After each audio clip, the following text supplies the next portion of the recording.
સતત રજૂઆતો રાજ્ય સરકારને અને માનનીય મુખ્યમંત્રીશ્રીને મળતી રહેતી હતી। આપ સૌ પણ આથી વિદિત છો। માનનીય મુખ્યમંત્રીશ્રીના માર્ગદર્શન નીચે માનનીય હર્ષભાઈ નાયબ મુખ્યમંત્રીશ્રીના વડપણ અને માર્ગદર્શનમાં ઉર્જા મંત્રી આદરણીય શ્રી ઋષિકેશભાઈ પટેલ, રાજ્ય ઉર્જા મંત્રી ભાઈ શ્રી કૌશિકભાઈ, પ્રિન્સિપલ સેક્રેટરી અશ્વિની કુમાર, વિવિધ વિભાગના વડાઓ, રેવન્યુથી માંડીને કન્સર્ટ તમામ સેક્રેટરીઓ સાથે ખેડૂતોના લાગણીને ધ્યાનમાં રાખીને ખૂબ મહત્વપૂર્ણ નિર્ણય માનનીય મુખ્યમંત્રી ભૂપેન્દ્રભાઈના નેતૃત્વમાં લેવાનો છે। છેલ્લા ઘણા દિવસોથી માગણીના લાગણી આપ સર્વ પત્રકારો મિત્રો દ્વારા પણ જે નીચે સુધીની વાત હતી એ મળતી હતી। સરકાર સતત ચિંતિત અને સંવેદનશીલ પણ ત્યારથી જ હતી ને આજે પણ છે ને ભવિષ્યમાં પણ રહેવાની છે। અલગ અલગ પ્રકારની મીટિંગો, તબક્કાવાર મીટિંગો અત્યારના ભવિષ્યમાં અને ભૂતકાળમાં એની જે કંઈ નિર્ણય થાય એ નિર્ણયોની અસરો, પ્રતિકૂળ અસરો વ્યાપક હિતમાં મેં અગાઉ પણ કહ્યું હતું, કારણ કે સર્વગ્રાહી નીતિ બનતી હોય ત્યારે સ્વાભાવિક છે। મને આપને સૌને જણાવતા ગૌરવ થાય છે કે મુખ્યમંત્રી શ્રી ભૂપેન્દ્રભાઈ રાત્રે 12-1 વાગ્યા સુધી સીએમ હાઉસમાં સૌ અધિકારીશ્રીઓ, નાયબ મુખ્યમંત્રી શ્રી હર્ષભાઈ, ખાસ કરીને ઉર્જા મંત્રી, જેણે ખૂબ આખી અલગ અલગ પ્રકારની અલગ અલગ રાજ્યમાં અલગ અલગ વિસ્તારમાં જે કંઈ બાબતો હતી એને ઝીણવટપૂર્વક અભ્યાસ કરીને ઋષિભાઈ પણ સતત સાથે રહ્યા। રાજ્ય ઉર્જા મંત્રી, હું, માની પ્રિન્સિપલ સેક્રેટરી, ક્યાંક નાયબ મુખ્યમંત્રીશ્રીના મકાને, ક્યાંક ઋષિભાઈના ઓફિસના ઘરે, ક્યાંક મારા ઘરે, એમ સતત અવિરતપણે હું એમ કહીશ કે લગભગ 10-12 દિવસથી અવિરતપણે આમાં મેરેથોન બેઠકો કરી છે। અને એના અંતે માનનીય મુખ્યમંત્રીશ્રીએ ખૂબ ઉદારતાથી ખેડૂતોનું આર્થિક હિત સર્વોપરી રાખીને એક મહત્વનો ઉદાર નિર્ણય એ લીધો છે। જે કિસાનના ખેતરમાંથી વીજ લાઈન પસાર થતી હોય, વીજ ટાવર ઊભો કરવાનો હોય, એના બદલે ખેડૂતોને આપવામાં આવતા વળતરમાં સરકારે વધારો જાહેર કરવાનો નિર્ણય લીધો છે। આ નિર્ણયથી રાજ્યના ખેડૂતોને તેમની જમીનનું યોગ્ય અને બજાર આધારિત વળતર હવે મળશે। ખેડૂતોના ખેતરમાંથી પસાર થતી વીજ લાઈન માટે અત્યાર સુધી ખેતરમાં વીજ પોલ કે લાઈન નાખવા માટે ખેડૂતોને જંત્રીના બમણા લેખે વળતર ચૂકવવામાં આવતું હતું। કેટલીક વિસંગતતાઓ પણ ધ્યાનમાં આવી, કેટલીક લાગણીને ધ્યાનમાં રાખીને પણ રાજ્યમાં જિલ્લાઓ દ્વારા નિર્ણય થયો, ડીએલવીસીમાં નિર્ણય થયા। આ બધી જ બાબતોને ધ્યાનમાં રાખીને જે રજૂઆતો મળી એમાં માનનીય મુખ્યમંત્રીશ્રી ખૂબ સંવેદનાથી જ્યારથી પણ આ વિષય નીકળ્યો છે ત્યારથી અમને સૂચનાઓ આપી છે, તંત્રને કહ્યું છે, ખુલ્લા મનથી ખેડૂતોનું હિત એ હંમેશા પ્રાથમિકતા ભારતીય જનતા પાર્ટીની રહી છે। એના માટે જે કાંઈ કરવું ઘટે એ કરવા માટેની એમણે આદેશો પણ જારી કર્યા। એના આધાર ઉપર એમાં મોટો સુધારો કરીને જંત્રી આધારિત નહીં પરંતુ જમીનના પ્રવર્તમાન ભાવ એટલે કે માર્કેટ રેટ એના બમણા ચૂકવવાનો ખેડૂત હિતલક્ષી નિર્ણય એ સૌપ્રથમવાર ગુજરાત રાજ્યમાં રાજ્યની ભાજપની સરકારે લીધો છે। આ ઉપરાંત અત્યાર સુધી ખેતરમાં જે વીજ ટાવર એટલે કે બેઝ પાયા એ વાસ્તવિક માપ પ્રમાણે જ એનું વળતર મળતું હતું, એનાથી પણ આપ સૌને ખેડૂતો વિદિત છે। હવેથી ખેડૂતોના મદદરૂપ થવા માટે ટાવરના બેઝ વિસ્તારની દરેક બાજુએ એટલે કે 4 એના પાયા હોય છે, એ પાયાના છે એની આજુબાજુ એટલે કે વધારાનું 1 મીટર એ ગણતરીમાં લેવાનું રહેશે। ઉદાહરણ તરીકે આપને કહું તો 765 કેવીની લાઈન એ અગાઉ 625 ચોરસ મીટર લેખે વળતર અપાતું હતું, હવેથી આ 1 મીટર વધવાના કારણે એની જો ગણતરી કરીએ તો 729 ચોરસ મીટર લેખે આ રકમ એ ચૂકવવામાં આવશે. અગાઉ જમીન માલિકોના વળતર અંગે ફાઉન્ડેશન તબક્કે 40%, ઇરેક્શન વખતે 40% તથા વાયર લગાડ્યા બાદ 20% રકમ મુજબની ચૂકવણી થતી હતી. તેના બદલે જમીન માલિકોને એક સાથે અગાઉથી જ વળતર ચૂકવવાનું રાજ્ય સરકારે નિર્ધારિત કર્યું છે. આ બહુ મહત્વપૂર્ણ નિર્ણય. એ ખેડૂતોની લાગણી હતી અને ક્યાંક ક્યાંક કંઈ વાદ વિવાદ સંભવ હતો, એને ધર્મોમાંથી નિરાકરણ કરવાનો પણ પ્રયાસ એ રાજ્યની સરકારે કર્યો છે.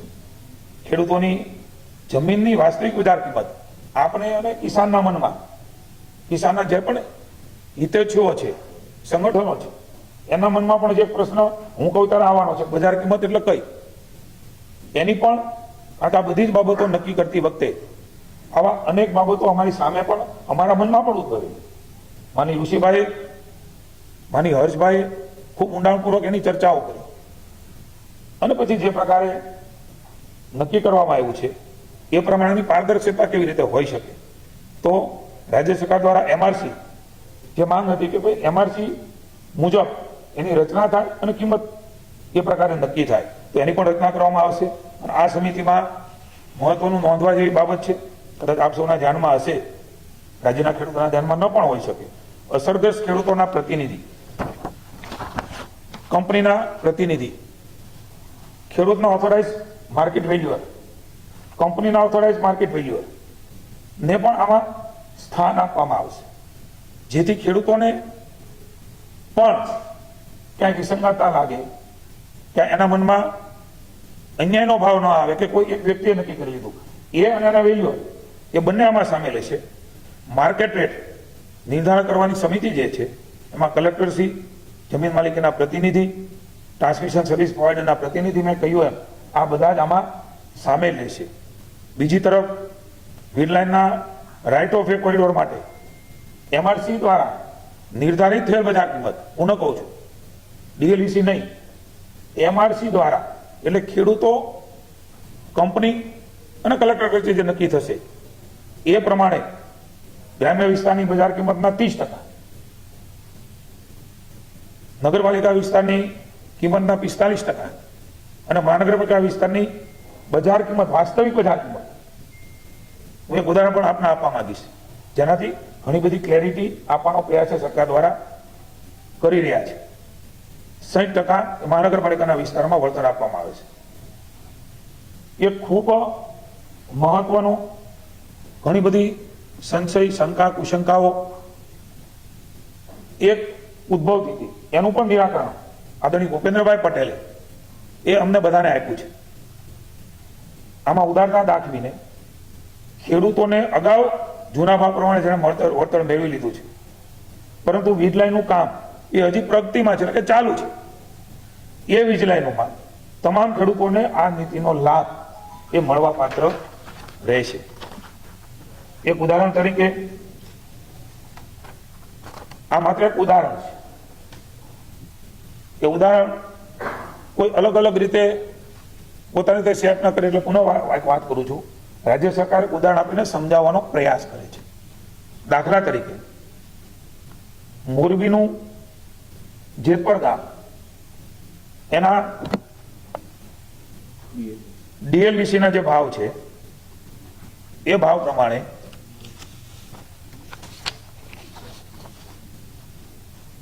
ટાવર બેઝ જે એરિયા છે 979 દાખલા તરીકે ભાવ નક્કી થયો હોય તો એના 625 સ્ક્વેર મીટરમાં 6 ને 11 એટલે 6,11,000 રૂપિયા મળવા પાત્ર હતા. એ ટાવર બેઝ એરિયાને હવે ઉદાહરણ તરીકે 1 વીઘાના 30 લાખ, કોઈ વાર 10 લાખ હોય અંદરનો જમીન હોય તો, રોડ ઉપરની હોય તો 40 હોય, 30 હોય, 25 હોય, એ જે એમઆરસી કમિટી નક્કી કરશે, બરોબર છે, એ પ્રમાણે એમને હવે જે વળતર મળશે 729 મેગાવાટ કરી એમ પાયાનું 1 મીટર વધારે. ગુજરાતમાં ખેતીની જમીનનો ભાવ વધારે છે, તમે બધા જાણીએ છીએ, એટલે ખેડૂતને સીધો લાભ મળવાનો છે. ભલે વેચાતી હશે કે નહીં વેચાતી હોય, કેટલીક જગ્યાએ એ ત્યાં ડેવલપમેન્ટ થવાનું હોય તો કદાચ એ પ્રકારનો ભાવ હોય. ન થવાનું હોય ત્યાં પણ ખેતીની જમીનની કિંમત એ લગભગ અન્ય રાજ્યની સરખામણીમાં લગભગ વધારે છે. આપણા રાજ્યમાં ખેતી પ્રત્યેનો ભાવ છે ત્યારે 6,11 મળતા હતા, એને 729 સ્ક્વેર મીટર પ્રમાણે 27 લાખ અને 2,000 ની રકમ એ એમને ટાવર એરિયામાં મળશે. ROW કોરિડોર 100 મીટર લેન્થ અને 67 મીટર વિડ્થ, એમાં એને જે 25% લેખે રકમ મળતી હતી એ હું આપણે ક્યાંય પણ ગેરસમજણ ન થાય એટલા માટે કહું છું. આ કોઠો પણ આપણે આપીશું. 3.40 લાખ એ 25% લેખે ROW-માં મળતા હતા. એના બદલે હવે 12.74 લાખ એમને જે જેતપર ગામની DLVC છે એમણે નક્કી કર્યા હતા. અગાઉ મેં કીધું એ જંત્રી પ્રમાણે હવે જે વાત કરું છું એ 22.74 લાખ 25% લેખે એમને એ રકમ જેતપર ગામની વાત છે. 12.74 એમને હવે મળશે. એ જૂના મળતા હતા, હવે જે રકમ એને મળશે એ 37.25 લાખ એટલે કે 30% લેખે. કોને કરવા ઉદાહરણ કહું છું, અને કોઈ જગ્યાએ મારી વાતમાં સેટ ન થાય આપણે આની કોપી પણ આપીશું. ક્યાંક કોઈ શબ્દ રચનામાં ભૂલ હોય તો ક્ષમા ગણશો. એટલે હવે હું રકમનો સરવાળો કરું છું. ટાવર એરિયા અને જે કોરિડોર છે ROW એ બંનેનો 6,11 અને 12.74 જે જેતપર ગામમાં DLVC નક્કી થઈ છે એમાં 18.85 એ ખેડૂતને મળવા પાત્ર હતા. હવે 1 વીઘા પ્રમાણે એમને 64.27 લાખ રૂપિયા, 18.85 ની સામે 64.27. આ પ્રકારની કેટલાય ગણી રકમ એ હવે આ પ્રકારે ખેડૂતને મળવા પાત્ર થશે. એક ઉદાહરણ સુરેન્દ્રનગરના કોંડ ગામનું પણ આપને આપવા માંગુ છું. એટલા માટે વિવેકભાઈ કે આ બે ગામનો ઇસ્યુ હતો. મારી વિનંતી એ તમને આપી દઈશું લિખિતમાં. ના હું પ્રયાસ કરું. મેં પહેલા કીધું, સમજણ ન પડે તો માફી માંગુ છું આપની. અમારો ઈરાદો આપ સમજો, વિનંતી છે મારી. કોંડ ગામનો એક દાખલો છે. કોંડ ગામમાં ટાવર બેઝ જે એરિયા છે એ એરિયામાં હાલમાં જે રકમ મળતી હતી એ 2.38 લાખ મળતી હતી, એના બદલે હવે 18 લાખ મળશે. એ જ પ્રમાણે ROW-માં 6.39 લાખ મળતા હતા, એના બદલે હવે 24.83 મળશે. એટલે કે 9 લાખ મળતા હતા, એના 42 લાખ રૂપિયાની રકમ હું માનું છું કે હવે સ્પષ્ટતા એ આપના સુધી થઈ ગઈ છે. છતાં પણ હું જેતપરનું ઉદાહરણ આપું છું. 18.85 મળતા હતા, એમને હવે 64.27 લાખ રૂપિયાની રકમ એ એમને મળવાની છે. આ પ્રકારે રાજ્યની સરકારે એક મહત્વપૂર્ણ નિર્ણય એ લીધો છે. એમની આખી જે તમે કહો છો એ ઠરાવ એ પણ આપને મળશે. પહેલા પદ્ધતિ, અત્યારની પદ્ધતિ, એનો ઠરાવ પણ અત્યારે તમને આપી દેવામાં આવશે. આ પ્રકારે ખેડૂતોના હિતમાં રાજ્ય સરકારે ખૂબ મહત્વપૂર્ણ નિર્ણય માનની ભૂપેન્દ્રભાઈ, માનની હર્ષભાઈ, અમારા ઋષિભાઈ વગેરે મુખ્યમંત્રી, નાયબ મુખ્યમંત્રી અને વીજળી મંત્રીએ ખૂબ સંવેદનાથી આ નિર્ણય ખેડૂતોના હિતમાં લીધો છે. આ બધી જ તુલનાઓના અંતે આપ પણ સમજી શકો અને ખેડૂતો પણ સમજી શકશે કે ખૂબ મોટો મહત્વનો સુધારો એ રાજ્યની સરકારે ખેડૂતોના વિશાળ હિતમાં લીધો છે.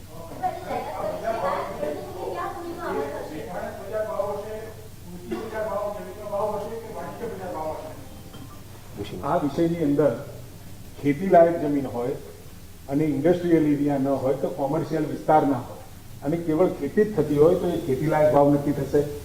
પહેલા આપણા ત્યાં જંત્રીના ડબલ કરી અને એનું ચૂકવણું થતું હતું. હવે એની જગ્યાએ MRC કમિટીની રચના કરી છે. MRC કમિટીની રચના એ ખેડૂતોના હિતને ધ્યાન રાખી કેન્દ્ર સરકારનો જે પરિપત્ર છે એમાં બજાર મૂલ્ય લખ્યું છે. એટલે બજાર મૂલ્ય કેવી રીતે નક્કી કરવું? જંત્રીના ભાવે, DLVC દ્વારા. પરંતુ એ આખી મિકેનિઝમ છે. એ મિકેનિઝમ યોગ્ય જમીનના બજાર મૂલ્ય મળી રહે એના માટે ખેડૂતના પ્રતિનિધિઓ પણ હશે, ખેડૂતના વેલ્યુઅર પણ હશે, કંપનીના હશે. અને બંને વેલ્યુઅરોના જે વેલ્યુ આવે ને 20% કરતા જો વધારે ડિફરન્સ હોય તો એમાં કલેક્ટરે પણ પોતાના વેલ્યુઅર દ્વારા જે રકમ અને એની સરેરાશ છે અને એની જમીનની કિંમત નક્કી કરવામાં આવશે. એટલે નહીં જંત્રી નહીં ડીએલવીસી હકીકતમાં સ્થળ ઉપર અને એ જગ્યા ઉપર એ ગામની અંદર શું માર્કેટ રેટ ચાલી રહ્યો છે, વાસ્તવિક બજાર મૂલ્ય નક્કી કરવાની વાત આપણે આમાં કરી રહ્યા છીએ. અને બજાર મૂલ્ય એટલા માટે કરીએ છીએ કે બજાર મૂલ્ય કરવાથી ઘણી વખત જંત્રીના ભાવ ઓછા હોય, ડીએલવીસી ની અંદર રેટ ઓછા આવે, એની જગ્યાએ આ એમઆરસી કમિટી ખેડૂતોને વચ્ચે સાથે રાખી એ બજાર મૂલ્ય નક્કી કરશે. સાહેબ, આ એમઆરસી એટલે માર્કેટ રેટ કમિટી, બરાબર? હવે માર્કેટ રેટ કમિટીનો નિર્ણય સર્વાનુમતે હશે નહીં હોય, એક જ મને ખૂબ શાંતિપૂર્ણ રીતે સમજી હું વાત કરી નહીં હોય તો ખેડૂત અપીલમાં જશે, અપીલમાં નહીં જાય તો એના ગ્રીવન્સનું શું થશે? નંબર 1 એક. બીજું કે આ જે આ એપ્લિકેશન્સ નથી ફર્ધર, બરાબર? તો આ સિદ્ધાંત રાજ્ય સરકાર બીજી બાબતો પર એપ્લાય કરશે. ડીએલવીસીની પદ્ધતિ છે એ પદ્ધતિ ઓપન થવાની એને વિષયમાં વાત નીકળે છે. એને નહીં ગણતરી નહીં માને તો ક્યાં અપીલમાં જશે?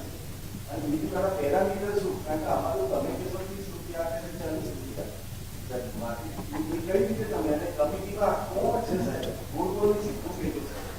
કમિટીના મેમ્બરો કોણ છે સાહેબ? અપીલની વ્યવસ્થા શું છે? અને આ જે સિદ્ધાંત તમે અહીં લીધો છે બીજે તમે એપ્લાય કરશો કે? જે કમિટીની રચના કરવામાં આવી છે, જેને આપણે માર્કેટ રેટ કમિટી કહીએ છીએ, જિલ્લા કલેક્ટરશ્રીના અધ્યક્ષ સ્થાને થશે. એમાં જે કંપની એટલે કે જે ટ્રાન્સમિશન સર્વિસ પ્રોવાઈડર છે એમના પ્રતિનિધિ રહેશે. જે અસરગ્રસ્ત ખેડૂતો છે એ અસરગ્રસ્ત ખેડૂતોમાંથી પણ એક પ્રતિનિધિ રહેશે. કલેક્ટરશ્રીને જરૂરી જણાય એવા 2 અન્ય પ્રતિનિધિને પણ એમાં સામેલ કરી શકશે. અમારી પાસે જે રજૂઆત સરકારશ્રી પાસે આવતી હતી તેમાં ખેડૂત લોકોનું મેઇન કહેવાનું હતું કે અમારી જમીનની કિંમત, ખેતીની જમીનની કિંમત અત્યારે 15 લાખ, 20 લાખ, 25 લાખ રૂપિયા વીઘા એ સ્થિતિ પ્રમાણે હોય. કોઈ શહેરની નજીક હોય અથવા ઔદ્યોગિક વિસ્તાર હોય ત્યાં ખેતીની કિંમત, જમીનની કિંમત પણ વધી જતી હોય છે. તો જે એમઆરસી છે એમાં વેલ્યુઅર એ ભારત સરકાર દ્વારા જે નક્કી કરેલા છે, રજિસ્ટર્ડ વેલ્યુઅર છે, એમાંથી 3 વેલ્યુઅરની પસંદગી કરવાનો આવશે. એક વેલ્યુઅર ખેડૂત પ્રતિનિધિ દ્વારા કરવામાં આવશે, એક વેલ્યુઅર કંપનીના પ્રતિનિધિ દ્વારા અને એક કલેક્ટરશ્રી દ્વારા. અને જે રેટ નક્કી કરવામાં આવશે ફાઇનલ, એ ત્રણેયના વેલ્યુએશનને ધ્યાનમાં રાખીને એકબીજા સાથે સામંજસ્ય બેસાડીને કરવામાં આવશે. એટલે અમારું એવું માનવું છે કે 99% કિસ્સાઓમાં અથવા કદાચ 99% કરતાં પણ વધુ કિસ્સાઓમાં કોઈ પણ જાતની અપીલની શક્યતા નહીં રહે, કોઈ ગુંજાઈશ ન રહે, જરૂરિયાત ન રહે. પરંતુ સપોઝ કોઈને એમ લાગે કે આ વળતર કદાચ અપર્યાપ્ત છે, અપૂરતું છે, ત્યારે એના માટે જે કોર્ટમાં કે સિવિલ કોર્ટમાં જે અત્યારે સંપાદનની વ્યવસ્થા છે, સંપાદનમાં અપીલની, એ પ્રકારની વ્યવસ્થા એમાં પણ થઈ શકશે. પરંતુ રાજ્ય સરકારે જે રીતની ફોર્મ્યુલા અત્યારે આ કામ માટે અમલમાં લાવી છે કે માર્કેટ રેટ કમિટી દ્વારા ડિટર્મિન કરવામાં આવેલું ખરેખર વાસ્તવિક બજાર કિંમતના ડબલ અને એ પર પાયાના વિસ્તારમાં 1 મીટર ચારે બાજુ ટાવરનું એડ કરીને કરવાથી એમાં ખેડૂતને ખૂબ જ સંતોષ થશે અને મોર દેન 99%માં એ નહીં. બીજો જે આપણો પ્રશ્ન છે કે જે બીજી વ્યવસ્થા છે સંપાદનની, આ તો આપણે રાઇટ ઓફ વે અથવા રાઇટ ઓફ યુઝની વાત કરીએ છીએ. આ વ્યવસ્થામાં જે એક્ટ અમે અમલમાં મૂકીએ છીએ એ ઇન્ડિયન ઇલેક્ટ્રિસિટી એક્ટ છે અને ટેલિગ્રાફ એક્ટ છે. એની જોગવાઈઓની અંતર્ગત અને ભારત સરકારની સૂચનાઓ અને ગાઈડલાઇન્સ અને અન્ય રાજ્યોમાં જે પદ્ધતિ છે એમાંથી બેસ્ટ પદ્ધતિનો અભ્યાસ કરીને બેસ્ટ સોલ્યુશન અમે લાવવાનું સરકારશ્રીએ પ્રયાસ કર્યો છે. એને અને બીજા કાયદાઓને કોઈ સંબંધ નથી. એટલે જે પદ્ધતિ બીજા કાયદાઓમાં સંપાદન માટે છે એ રીતે એ એક્ટથી ગવર્ન થશે અને આમાં વળતરની પ્રક્રિયા આ ઇન્ડિયન ઇલેક્ટ્રિસિટી એક્ટ અને ટેલિગ્રાફ એક્ટથી ગવર્ન થશે.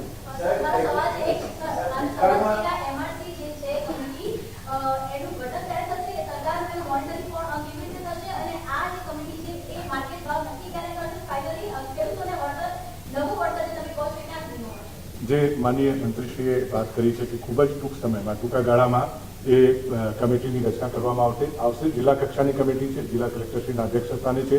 તેમાં ખેડૂતના પ્રતિનિધિ પણ રહેશે અને કંપનીના પ્રતિનિધિ પણ રહેશે. અને જેમ સરકારશ્રીએ ખૂબ જ ઉદારતાપૂર્વક એક નક્કી કર્યું છે કે લાઇનનું કામ પ્રગતિમાં હોય એ કામોમાં પણ વળતરની સુધારેલી રકમ ખેડૂતને ચૂકવવામાં આવશે. અને એના માટે ચોક્કસ સમય મર્યાદા નક્કી કરવામાં આવી છે. ડિટેલ ગાઈડલાઇન્સ જીઆરમાં આપને મોકલવામાં આવશે.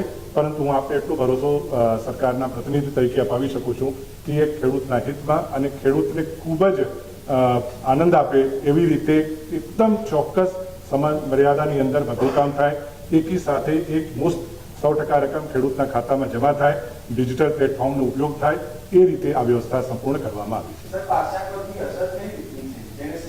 ન સ્વીકારી હોય, નેગોશિએશનમાં હોય, લાઈનમાં આવી ગયા હોય, એ બધાનું શું પાછળ જે અમારા પ્રોજેક્ટ અત્યારે અમલમાં છે, એટલે કે સંપાદનની પ્રક્રિયા ચાલી રહી હોય, અત્યારે વીજળીના એમાં પહેલાં તો આપણે ખ્યાલ હશે કે પાયો એટલે કે ટાવર નક્કી કરવામાં આવે છે, પછી એના ઉપર થાંભલો નખાય છે, પછી એમાં તાર ખેંચવામાં આવે છે, જેને સ્ટ્રિંગિંગ કહીએ છીએ. એટલે આ બધી પ્રક્રિયા કરતાં કરતાં એ પ્રોજેક્ટ પૂર્ણ થાય છે. પછી એને ગ્રીડ સાથે કનેક્ટ કરીને ચાર્જ એટલે કે એક્ટિવેટ કરવામાં આવે છે. તો જે પ્રોજેક્ટ કમ્પ્લીટ ન થયા હોય, ફિઝિકલી સંપૂર્ણ રીતે પૂર્ણ ન થયા હોય, એવા તમામ પ્રોજેક્ટને આ નવી યોજના હેઠળ આવરી લેવામાં આવશે. ભૂતકાળમાં સ્વીકાર્યું હોય એને પણ એ બાબતમાં પણ સરકાર વિચારણા કરીને ડિટેલ ગાઈડલાઈન આપણે જીઆરના માધ્યમથી મોકલવામાં આવશે. Thank you. 100% એક મુશ્ત એકી સાથે ખેડૂતના એકાઉન્ટમાં રકમ જમા થાય અને ટાવરના કિસ્સામાં 1 મીટર જેવી રીતે સાહેબે કીધું વધારીને અને માર્કેટ રેટ કમિટી દ્વારા નક્કી કરેલ વાસ્તવિક બજાર ભાવના ડબલ એમને એક મુશ્ત આપવામાં આવશે. આરઓડબ્લ્યુમાં પણ ખરેખર વાસ્તવિક બજાર મૂલ્યના ગ્રામ્ય વિસ્તારમાં 30% એક સાથે આપવામાં આવે એ રીતની વ્યવસ્થા કરવામાં આવી છે. Thank you.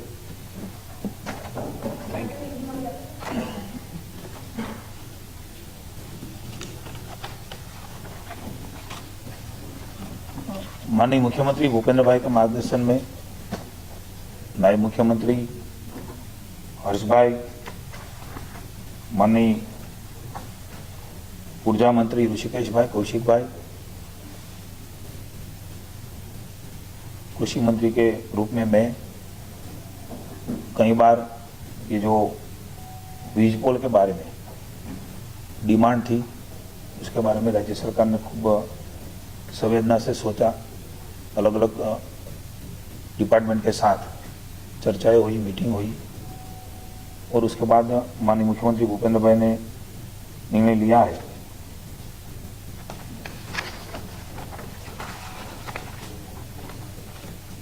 और किसानों को वाजबी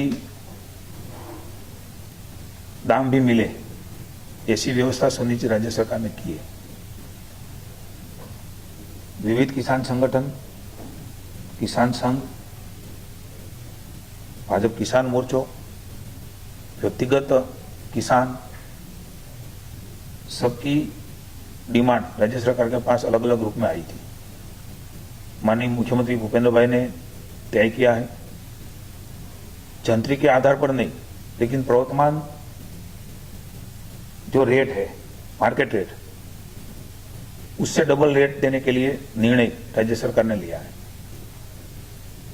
जो पोल है उसका बेस है, उसको भी अलग अलग 4 बेस में 1-1 मीटर का एरिया भी बढ़ाया है।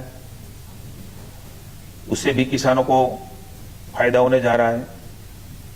उदाहरण के तौर पर 765 केवी की लाइन में पहले 625 चौरस मीटर गिने जाते थे, अब 729 चौरस मीटर वो गिने जाएंगे और उसको इतने पैसे मिलेंगे। पहले अलग अलग फेज में किसान को पैसे मिल रहे थे, लेकिन राज्य सरकार ने सुनिश्चित किया कि वो सभी पहले ही मिल जाए। उससे फायदा ये रहेगा कि किसान को ये पूरा जो मुआवजा है वो मुआवजा मिल जाएगा। वो भी बड़ी रकम होती है। मैंने एक उदाहरण भी यहाँ प्रस्तुत किया था। राज्य सरकार ने एक और निर्णय लिया है, पूरी तरह से ट्रांसपेरेंसी कैसे हो, तो एक एमआरसी कमेटी वो भी गठन होगी। उसमें ऑथोराइज मार्केट वैल्यूअर, किसान का ये ऑथोराइज मार्केट वैल्यूअर, कंपनी उसके प्रतिनिधि, उसका ऑथोराइज वैल्यूअर, कलेक्टर की निगरानी में ये कमेटी की रचना होगी। राइट ऑफ वे कॉरिडोर, उसमें भी एमआरसी ने जो कीमत तय की है वही कीमत से 30% गांव के विस्तार, 45% नगरपालिका विस्तार और महानगरपालिका जो विस्तार है उसमें 60% के हिसाब से मुआवजा मिलेगा। एक और भी निर्णय राज्य सरकार ने लिया है, जो किसान ने जो अभी जो फेज चालू है, जो प्रवर्तमान लाइन है, उसमें सभी को ये मुआवजा जो भी बीज लाइन है अभी वो कार्यान्वित नहीं हुई है, उस सभी को ये मुआवजा मिलेगा। एक उदाहरण के तौर पे मैं बताऊं तो मोरबी डिस्ट्रिक्ट में जेतपुर गांव है, तो पहले ये डीएमसी ने तय किया था, उसमें उसको मुआवजा मिलने वाला था वो करीबन 18 लाख, और ये एमआरसी कमेटी वो तय करेगी। उदाहरण के तौर पे 30 लाख वहां 1 बीघे का तय हुआ है, तो उसका 64 लाख 64 लाख वो किसान को मिलेगा, और वो पहले मिलेगा। वो किसान को कहीं ना कहीं अपने जीवन में, अपने खेत में, अपने व्यवसाय में कहीं ना कहीं उसको ये रकम पहले मिल जाने से और इतनी ज्यादा मिलने से फायदा रहेगा। किसी को जरूरत है तो ये करेंगे, नहीं तो बैंक में मुझे रखेंगे। मतलब ये किसानों के हित में एक महत्वपूर्ण निर्णय एक ही साथ वो मुआवजा देने के लिए भी लिया है। ऐसे ही एक दूसरा भी अलग अलग डिस्ट्रिक्ट में एक एक गांव का हमने ये उदाहरण लिया है जो आपको मिल जाएगा। और पूरा पहले क्या था और अब नई जो नीति आई है उसमें क्या रहेगा, एकदम ट्रांसपेरेंसी से माननीय मुख्यमंत्री भूपेंद्र भाई के मार्गदर्शन में राज्य सरकार ने, पहली बार गुजरात सरकार ने ऐसा निर्णय सभी राज्यों को अभी हमने अलग अलग रूप से देख के तय किया है। और मुझे लगता है कि किसानों के हित में संवेदना से माननीय भूपेंद्र भाई पहले से ही ओपन माइंड से हमको बोला गया था कि आप ओपन माइंड से खेडूत के हित में निर्णय कीजिए, खेडूत को कोई दिक्कत न हो, आने वाले समय में भी दिक्कत न हो, ऐसा निर्णय करने का प्रयास राज्य सरकार ने किया है। मैं माननीय भूपेंद्र भाई का धन्यवाद करता हूं किसानों की ओर से। ये एक पारदर्शक निर्णय की तरफ सबकी जो डिमांड थी, सबकी मांग थी, उस संवेदना से पूरी तरह से माननीय मुख्यमंत्री भी रात को 12-12 बजे 1-1 बजे सीएम हाउस में हमारे साथ बैठे हैं, नायब मुख्यमंत्री भी 11-12-1 बजे तक उसके घर पे, माननीय ऋषि भाई के घर पे, अलग अलग डिपार्टमेंट के साथ, सेक्रेटरी के साथ, अलग अलग संगठनों, व्यक्तिगत रूप में सबको मिलकर ये नतीजे पे आए हैं। और मैं मानता हूं कि ये किसानों के लिए बहुत हितकारी रहेगा और ये किसानों के लिए संवेदना वाली सरकार, राज्य सरकार एकदम संवेदना से निर्णय पहले भी किया है और आज भी किया है। मैं पुनः एक बार माननीय भूपेंद्र भाई पटेल का किसानों की ओर से धन्यवाद करता हूं। Thank you.